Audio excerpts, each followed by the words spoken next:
seguir nos nossos estudos, agora a gente vai tratar sobre teto remuneratório. É um tema, já antecipo, um pouco chato, tá? É um tema, pelo menos de acordo com o arcabouço constitucional. Se a gente lê o dispositivo que fundamenta o teto remuneratório a nível constitucional, a gente vai ver um emaranhado, né, de informações dentro de um dispositivo, um inciso que é gigante, e talvez a gente se confunda, né? Se formos observar e se fizermos a leitura apenas genericamente falando, sem conseguir, né, destrinchar e detalhar aquilo que o texto constitucional estabelece para a gente. Tá? A primeira grande informação, que é senso comum e que todo mundo sabe, é que o teto remuneratório do serviço público é aquilo que é percebido pelos ministros do Supremo Tribunal Federal. Né? Então, o subsídio que o ministro do Supremo Tribunal Federal recebe é o teto remuneratório. Ninguém pode receber mais do que o ministro do Supremo Tribunal Federal. Atualmente, a remuneração ali dos ministros está em torno de 39 mil e um pouco menos de 300, 39.290 e alguma coisa, né? Um pouco mais de 39 mil reais está a remuneração dos ministros do Supremo Tribunal Federal, de modo que ninguém pode receber mais do que esses ministros. Você pode estar já pensando aí de saída sobre isso que eu acabei de lhe dizer. Mas de vez ou outra aparece aí nos noticiários dizendo que um juiz ganhou 100 mil reais no mês, ganhou 80 mil reais no outro mês, um desembargador recebeu tanto, um ministro aí do Superior Tribunal de Justiça recebeu assado, e são valores infinitamente maiores do que o que os ministros do Supremo Tribunal Federal recebem, né? Isso é uma outra discussão, porque envolve ali as questões relacionadas a verbas de natureza indenizatória, né? Porque, inclusive, a gente já teve a oportunidade de estudar quando a Constituição diz que aquelas carreiras que perceberão remuneração, né, mediante subsídio, ou seja, receberão salário mediante subsídio, esse pagamento ele é feito, né, em parcela única, de modo que não cabe acréscimo de gratificação, de modo que não cabe acréscimo de adicionais, dentre outras normas, dentre outras verbas que acrescentam na remuneração de um determinado servidor, exceto aquelas verbas de caráter indenizatório, né, e é aí onde entra o problema, né? Quando se permite recebimento, por exemplo, de auxílio moradia, de auxílio disso, de auxílio daquilo, a interpretação ampliativa e flexível que se faz é exatamente que se trata aí de verba de natureza indenizatória e, portanto, poderia ser percebida cumulativamente por alguém que ocupa cargo na magistratura, né, por algum membro do Ministério Público e que alguém que, portanto, percebe remuneração mediante subsídio, né, ou recebe seu salário ali no serviço público mediante o subsídio. Então, isso é uma discussão enorme, né? Mas olha só, vamos para o dispositivo constitucional, que é o dispositivo que fundamenta a remuneração, né, o teto remuneratório do serviço público, e aí o que a gente já vai identificar de plano aqui, o quanto, né, é estranho ou o quanto de certa forma, praticamente inteligível, né, esse dispositivo constitucional, que está aqui, ó, no artigo 37, artigo 37, inciso 11 da Constituição. Vamos lá. A remuneração e o subsídio, né, dos ocupantes de cargos, funções e empregos públicos da administração direta, autárquica e fundacional, dos membros dos poderes, né, de qualquer dos poderes da União, dos Estados e do Distrito Federal e dos municípios, dos detentores de mandato eletivo e dos demais agentes políticos e os proventos, pensões ou outra espécie remuneratória percebidos cumulativamente ou não, incluídas as vantagens pessoais ou de qualquer outra natureza, não poderão exceder o subsídio mensal em espécie dos ministros do Supremo Tribunal Federal, aplicando-se como limite nos municípios o subsídio do prefeito e nos estados e no Distrito Federal o subsídio mensal do governador, no âmbito do Poder Executivo, o subsídio dos deputados estaduais e distritais no âmbito do Poder Legislativo e o subsídio dos desembargadores do Tribunal de Justiça, limitado a 90 inteiros e 25 centésimos por cento por subsídio mensal em espécie dos ministros do Supremo Tribunal Federal, no âmbito do Poder Judiciário, aplicável este limite aos membros do Ministério Público, aos procuradores e aos defensores públicos. Estão vendo como é gigante o dispositivo e parece que inicialmente não nos traz tantas informações assim claras, né? O que a gente precisa fazer? A gente precisa destrinchar o dispositivo para que possamos compreender as informações que estão presentes nesse texto. Olha só, vamos seguir aqui. Primeira informação importante para a gente poder perceber, tá? Qual é o teto nacional?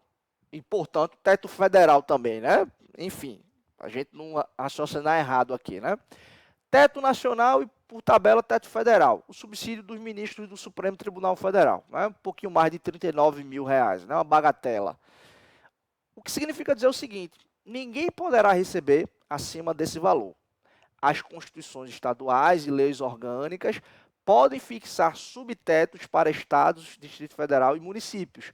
Tais subtetos também deverão respeitar o teto nacional, tá?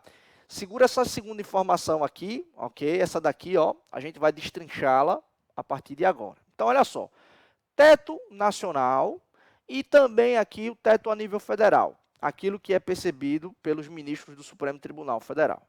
Teto, né, o subteto nos municípios, o subsídio percebido pelos prefeitos. Então, o prefeito não pode ganhar mais do que o ministro do STF e no município ninguém pode ganhar mais do que o prefeito. Tranquilo? Então, parece que a nível de União e a nível de município é muito fácil. A gente consegue encontrar, né? O teto aqui é o ministro do Supremo Tribunal Federal e o subteto aqui no município é aquilo que percebe o prefeito. O problema é quando a gente entra nos estados, porque há algumas formas de se estabelecerem subtetos naquele determinado ente da federação e que traz para a gente aqui a necessidade de algumas interpretações, tá? Vamos lá. Primeira regra aqui, né? Opção número 1, conforme está aparecendo aí para vocês. Presta muita atenção nisso, tá? Olha só. No âmbito dos estados, servidores do Poder Executivo, qual é o subteto? Governador. Então, o governador não pode receber mais do que os ministros do STF, ok? O governador não pode receber mais do que o ministro do STF, e dentro do executivo lá, ninguém pode receber mais do que o governador. Tranquilo aqui, ok? No âmbito do legislativo, qual é o subsídio aqui? Dos deputados estaduais. Ninguém pode receber mais do que os deputados estaduais. Tranquilo? E no âmbito do judiciário, qual é o subteto aqui do judiciário no âmbito do Estado? Olha aqui, ó. E aí, portanto, preste atenção, né? Inclui MP, Defensoria e Procuradoria, né? Qual é o subteto no âmbito do judiciário estadual? O subsídio dos desembargadores do TJ, limitado a 90,25%, né, do subsídio mensal em espécie dos ministros do STF. Então, traduzindo isso aqui em miúdos, no âmbito do judiciário estadual, aplicando-se essa primeira opção, qual é o subteto? 90,25% dos ministros do Supremo Tribunal Federal. Trazendo aquele cálculo de padaria que eu acabei de falar para vocês, quanto é que recebe hoje um ministro do STF? 39 mil e alguma coisa. Então, vamos tirar aí 10% para arredondar e para facilitar para a gente o cálculo. Então, a gente está falando aí de algo em torno de 35 mil reais. O teto, né, o subteto do judiciário estadual. Tá? Beleza? Então, essa é a primeira informação aqui. Qual seria a segunda opção? Né? Qual seria a segunda opção? É que a Constituição do Estado, ela poderia trazer um subteto único para os poderes daquele Estado. Em outras palavras, então, não seria aqui, por exemplo, para o Executivo, o subteto do que percebe o governador, mas os servidores do Executivo, das secretarias, né, dentre outros órgãos aí que compõem o Poder Executivo, as polícias, por exemplo, o subteto, se fosse adotar essa segunda opção aqui, né, um teto único, seria o que percebe os desembargadores. E aí a mesma questão aqui dos 90,25%. Então, por exemplo, ou a Constituição do Estado diz subteto para o Executivo, a remuneração do governador, subteto para o Legislativo, a remuneração dos deputados estaduais, e subteto para o Judiciário, incluindo MP, Defensoria e Procuradoria, a remuneração dos desembargadores que não podem receber mais do que 90,25% da remuneração dos ministros do STF. Essa seria a primeira opção, e a segunda opção seria o quê? Seria um subteto único, tá? Mas vê que confusão aqui, porque isso às vezes a gente interpreta de forma errada. Olha só essa segunda observação aqui que eu coloquei, tá? Presta muita atenção nisso. O subsídio dos deputados estaduais distritais seguirá as regras próprias, né, do artigo 2º aqui, do parágrafo 2º do artigo 27, não estando sujeito ao subsídio dos desembargadores, mesmo que se adote esta segunda opção. Ou seja, presta muita atenção nisso. Mas, Helder, você acabou de dizer que na opção 1, cada poder tem um subteto, e na opção 2 seria um subteto único, limitado ao que percebe os desembargadores. Como é que você está dizendo que o deputado estadual aplica a regra própria? É porque é uma opção aqui, 2, que é adotada, entre aspas, é um subteto único para os poderes, mas isso não é de todo verdade. Por quê? Porque, independentemente de se adotar a opção 1 ou a opção 2, é o próprio parlamento quem vai delimitar, né, a remuneração dos seus próprios deputados estaduais ou distritais a partir do que diz a Constituição. Então, lá há um regramento de como haverá e quais são os requisitos para o aperfeiçoamento, né, para o aumento da remuneração dos deputados estaduais, né, e, portanto, funcionaria ali como subteto para o próprio Poder Legislativo. Então, independentemente, né, quem ali teria, entre aspas, a sua autonomia suprimida seria apenas o Executivo, porque na primeira opção, o subsídio do governador figuraria como subteto no Executivo, na segunda opção seria dos membros do desembargador do respectivo Tribunal de Justiça. As outras duas situações permaneceria rigorosamente a mesma, né? Judiciário, MP, Defensoria e Procuradoria, a remuneração do desembargador, e o Legislativo ali, a remuneração dos deputados. Ficou claro? Então é só você entender essa lógica, né? Quem sobra aqui na situação é exatamente o Poder Executivo, né? O Poder Executivo que pode ter o teto ou, né, a remuneração do governador, né, no caso o subsídio do governador, ou pode ficar limitado aí a remuneração do Tribunal de Justiça, né, do desembargador. Olha só, eu quero que você preste muita atenção no que eu vou lhe dizer agora, tá? Porque teve um posicionamento do Supremo Tribunal Federal há um certo tempo que teve que discutir essa questão do teto remuneratório, né, do Poder Judiciário no âmbito dos estados. Essa previsão constitucional aqui, que a gente acabou de mostrar, né, no inciso 11 do artigo 37, deixa muito claro lá que no âmbito do Estado, o teto remuneratório do Poder Judiciário, do MP, da Procuradoria e da Defensoria Pública seria a remuneração dos desembargadores, limitada aqui a 90,25%. Ou seja, em linhas gerais, arredondando o cálculo, o desembargador do TJ, o juiz, né, no caso, não poderia receber mais do que 90% do que recebe o ministro do Supremo Tribunal Federal. Ele teria que receber 10% a menos, né, em outras palavras aqui, para ficar muito claro. E aí isso foi parar no Supremo Tribunal Federal, porque essa associação, né, essas várias associações da magistratura que defendem os interesses da magistratura nacional como um todo, né, a ANAMATRA, a JUF, dentre outras associações, levaram o seguinte debate para o Supremo Tribunal Federal. Olha só, o Poder Judiciário ele é uno. O exercício da jurisdição é uma única jurisdição.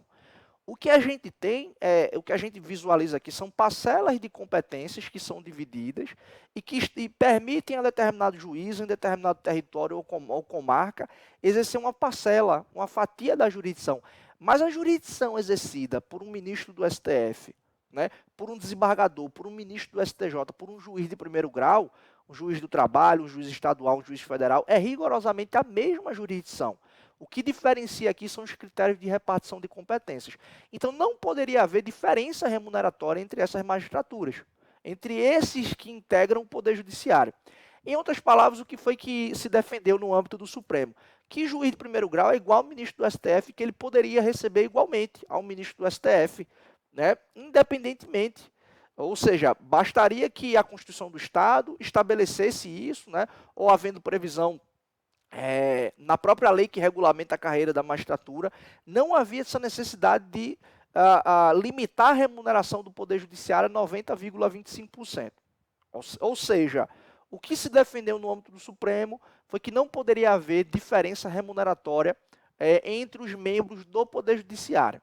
Aí você pode estar se perguntando agora e se questionando, mas Helder, está muito claro aí no texto constitucional que o teto remuneratório do judiciário estadual é 90,25% do que os ministros do STF recebem.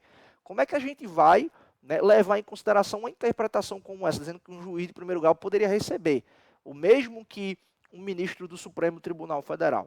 Sabe o que foi que o Supremo Tribunal Federal disse?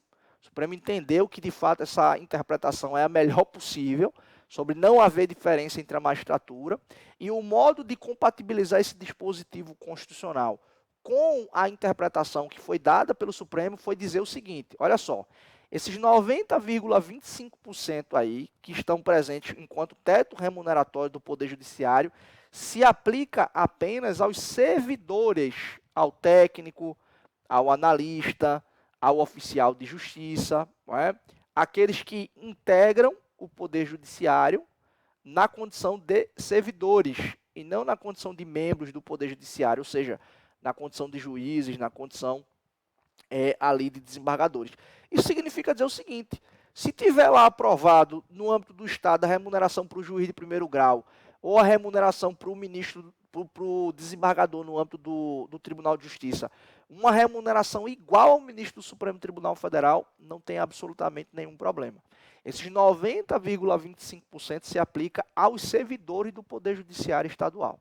De maneira que o ministro, repito, do TJ pode receber o mesmo que um ministro do Supremo Tribunal Federal, um juiz de primeiro grau receber o mesmo que um ministro do Supremo. É lógico que isso na prática não acontece, tá? Mas o que acontece é que existiam estados que estavam estabelecendo uma remuneração dos desembargadores muito próxima à remuneração dos ministros do STF. Muitas vezes uma diferença de R$1.000, de R$1.500, e se a gente for calcular direitinho esses 90,25%, há uma diferença aí, né? Se a gente usa esses 39, quase 300 hoje dos ministros do Supremo, daria ali uma diferença mínima de R$5.000 praticamente, né? Então, havia esse tipo de previsão e aí o Supremo acabou chegando a essa interpretação. 90,25% da remuneração dos ministros, dos desembargadores do TJ naquele estado, é o teto remuneratório dos servidores do Poder Judiciário, tá? Naquele respectivo estado. O juiz ou o desembargador pode receber basicamente o mesmo que um ministro do Supremo. Não pode receber mais, mas poderia receber o mesmo aqui. Tranquilo? Questão importante aqui para a gente perceber. Olha só, vamos voltar na tela aqui, que eu tenho um outro ponto para discutir com vocês, que foi uma jurisprudência que também foi firmada pelo Supremo Tribunal Federal. Olha só. Quando a gente observa esse texto, e eu falei agora há pouco sobre isso também, né, a gente visualiza isso aqui, ó. Vamos lá. O teto aqui do Poder Judiciário Estadual, ele vai se aplicar, e aí sim, os 90,25% continua sendo aplicado aqui, tá? Aos membros do Ministério Público, tá? Esse entendimento não se aplica, aquilo que eu falei agora há pouco. Ministro, desembargador do TJ e juiz pode ganhar o mesmo que o ministro do STF, tá? Ali é por conta do Poder Judiciário propriamente, tá? Mas os 90,25% se aplica aqui, ó, aos procuradores, aos defensores, né? E aos membros do Ministério Público. Olha só, em dado momento, se discutiu a extensão dessa expressão aqui, procurador, né? Aqui no plural, segundo o texto constitucional, procuradores. Se discutiu isso daqui. Por quê? Porque esse texto constitucional, ele não fez diferença entre procuradores dos estados e do Distrito Federal, obviamente, né? Ele nem fez aqui diferença entre procuradores dos estados nem procuradores dos municípios. Então, a quem se estenderia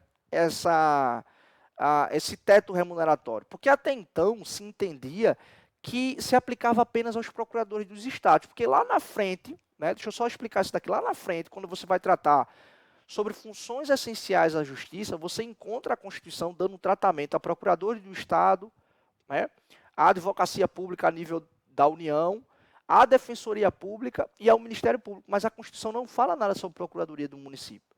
Então, até então, se dizia basicamente o seguinte, que o teto remuneratório do procurador municipal era a remuneração do prefeito, que é o subteto máximo no âmbito do município. Tranquilo? Então, era essa discussão, na verdade, era essa a interpretação que se dava. Se levou ao Supremo Tribunal Federal uma nova discussão sobre a extensão dessa expressão, sob o argumento de que, quando a Constituição ela diz procuradores, ela está englobando procuradores municipais e procuradores estaduais, como funções essenciais à justiça igualmente importantes, cada qual a seu nível federativo de atuação. Então, se a Constituição quisesse atribuir aquele teto remuneratório apenas ao procurador do Estado, o Constituinte teria expressamente feito constar a palavra procuradores dos estados, tá? Mas quando ela diz genericamente procuradores, ela estaria incluindo aqui procurador do município, procurador do estado, porque são integrantes das funções essenciais à justiça, integrantes da advocacia pública e, portanto, não poderia haver essa diferença, tá? Mas até então, repito, se falava que o teto do procurador do município era a remuneração ali do prefeito, né? O subsídio percebido ali pelo prefeito. O que foi que o Supremo Tribunal Federal disse, né? Qual foi a interpretação que prevaleceu no âmbito do Supremo Tribunal Federal? Vamos colocar na tela aí para que a gente possa visualizar, não é? Também entendimento do início do ano passado, ó, julgado aqui, né, em fevereiro, noticiado no informativo 932, o Supremo julgou esse recurso extraordinário aqui, ó, oriundo lá de Minas Gerais, 663-696. Então, qual foi o entendimento firmado aí pelo Supremo Tribunal Federal? O Supremo disse o seguinte: a expressão procuradores, contida na parte final do inciso 11 do artigo 37, compreende sim os procuradores municipais, uma vez que são funções essenciais à justiça, de modo que estão submetidos ao teto de 90 inteiros e 25 centésimos do subsídio, né, mensal ali em espécie dos ministros do Supremo Tribunal Federal. Ou seja, se estabeleceu aqui, portanto, não é, o teto remuneratório do MP, da Defensoria Pública e dos procuradores municipais e estaduais, igualmente, sem fazer aqui a diferença. Tranquilo? Isso foi uma luta, né? Houve uma discussão muito grande, as carreiras das procuradorias municipais defenderam isso durante muito tempo e o Supremo Tribunal Federal recentemente acabou estabelecendo exatamente esse entendimento. Tá? Então, aquela expressão lá, procuradores, compreende não só os procuradores dos estados, mas os procuradores municipais também.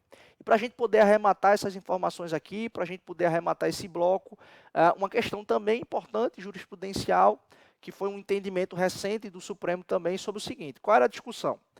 Nas hipóteses em que há constitucionalmente a possibilidade de acumulação, né, de cargos públicos, como é que se conta aqui o teto remuneratório? Imagina, você é professor da Universidade Estadual e da Universidade Federal, né? Você recebe, sei lá, 30 mil de um lado, 20 mil do outro. Sonho, né, professor, é ter essa remuneração, né? Então você recebe um valor que, cumulativamente falando, ultrapassaria o teto remuneratório dos ministros do Supremo Tribunal Federal. Como é que ficaria isso? Né? Repito, diante das hipóteses constitucionalmente admitidas de acumulação de cargos, empregos ou funções, como é que ficaria o teto remuneratório? Né? Óbvio que, antes de mostrar para vocês o entendimento do Supremo Tribunal Federal, eu quero só resgatar algo importante aqui, interessante, que talvez faça toda a diferença no melhor entendimento sobre esse caso que eu vou já projetar para vocês. Vejam, vários ministros do Supremo Tribunal Federal, não só da composição atual, mas de composições anteriores, são professores também em instituições públicas, instituições privadas também. Mas a maioria deles professores em instituições públicas. Né? Da atual composição, o ministro Barroso, o ministro Fux lá na UERJ, lá no Rio de Janeiro, o ministro Edson Fachin na Universidade Federal do Paraná. Né? Há muitos outros ministros aí que integram, né, instituições públicas como professores. O ministro Ricardo Lewandowski, que é professor já há muitos anos da USP, inclusive foi professor do ministro Alexandre de Moraes. Se vocês perceberem, até dos próprios julgamentos, o ministro Alexandre de Moraes não chama ministro Ricardo Lewandowski, ele chama professor Ricardo. É bem interessante isso, né, o respeito ali do ministro Alexandre de Moraes. Então, assim, há vários ministros do Supremo, teto, né, do funcionalismo público, e que também são professores em instituições públicas. Então, me parece que já dá uma espécie de direcionamento para vocês perceberem qual foi o entendimento firmado pelo Supremo Tribunal Federal, né? De dizer que nas hipóteses constitucionalmente admitidas, como é que se contaria aqui o teto remuneratório. Vou mostrar na tela aí, rapidamente uma síntese do entendimento, né? Firmado aí pelo Supremo Tribunal Federal nesse recurso extraordinário aqui, ó, 612-975, de relatoria do ministro Marco Aurélio, né? Aqui, ó, julgado lá, aliás, foi publicado ali em 8 de setembro de 2017. Olha aí, ó, a síntese. Nas situações jurídicas em que a Constituição Federal autoriza a acumulação de cargos públicos, o teto remuneratório é considerado em relação à remuneração de cada um deles e não ao somatório do que é recebido. Ou seja, há a necessidade aqui de se analisar individualmente cada remuneração. Né? Porque se o ministro do Supremo dissesse, não, a remuneração vai ser, o teto vai ser analisado a partir do somatório, os ministros estariam, né, trabalhando gratuitamente no âmbito das universidades públicas, daqueles que têm um segundo vínculo. Não é? Isso também, se a gente diz que...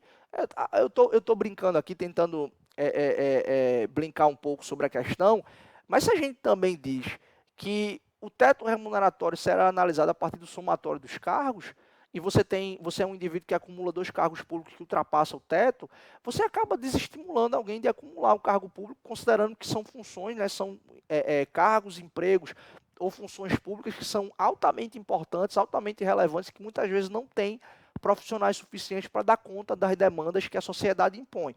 Então, se você diz que vai ser o somatório, você acaba desestimulando alguém a acumular um cargo público, porque financeiramente não haverá aqui praticamente nenhum tipo de acréscimo, né, no patrimônio ali financeiro daquele que eventualmente acumula cargos públicos. Então, de fato, se o Supremo entendesse de modo contrário, poderia haver um desestímulo, né, à acumulação dos cargos nas hipóteses constitucionalmente admitidas. Tranquilo? Então, a gente viu aqui, ó, questões jurisprudenciais extremamente importantes sobre a acumulação de cargos públicos e a gente acaba arrematando aqui, juntando a questão do teto remuneratório com as questões relacionadas à acumulação de cargos públicos. Tranquilo? Obrigado mais uma vez pela participação de vocês. Espero que tenham gostado aqui do nosso conteúdo. Até a nossa próxima aula. Tchau, tchau, pessoal.